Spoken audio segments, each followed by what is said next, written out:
राष्ट्रीय स्वयंसेवक संघ के सर कार्यवाह दत्तात्रेय होसबोले ने कहा कि आपातकाल के दौरान भारत के संविधान की प्रस्तावना में सेक्युलरिज्म और सोशलिज्म दो शब्द जोड़े गए।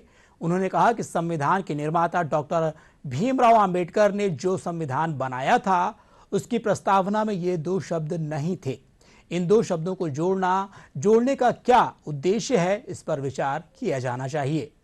आपातकाल के दौरान भारत के संविधान के प्रस्तावना में प्रियम्बल में दो शब्द जोड़े हैं।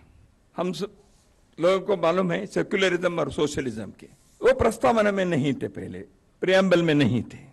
उन दो शब्दों को जोड़ा है। प्रियम्बल शाश्वत रूप से है। क्या सोशलिज्म के विचार आइडियोलॉजी के नाते क्या शाश्वत है भारत के लिए? सेक्युलरिज्म का शब्द भारत संविधान में नहीं था, प्रस्तावना में जोड़ा है। विचार में होंगे सेक्युलरिज्म के, बाकी गवर्नमेंट पॉलिसीज में है, स्टेट पॉलिसी में है, वो अलग बात है। तो इन दो शब्दों को प्रस्तावना में जोड़ा। बाद में इसको निकालने के प्रयत्न हुआ नहीं है।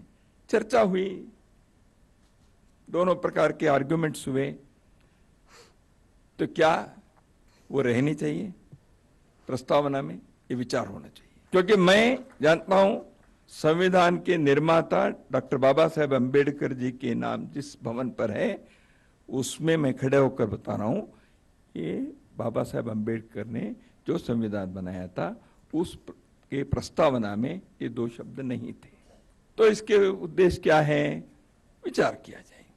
इसलिए अब संविधान के बारे में चर्चा कहते ही बाबा साहेब अम्बेडकर जी के बारे में नहीं है, ऐसे विषय भी है ना। वो बाबा साहेब अम्बेडकर ने नहीं बनाया। इमरजेंसी में जब देश के मौलिक अधिकार नहीं थे, देश के संसद नहीं था, न्यायांग पंगु बन गया था, उस समय आपने इसको जोड़ दिया। तो इसलिए ऐसे कई बातें आज भी समीक्षा करने के लिए हैं।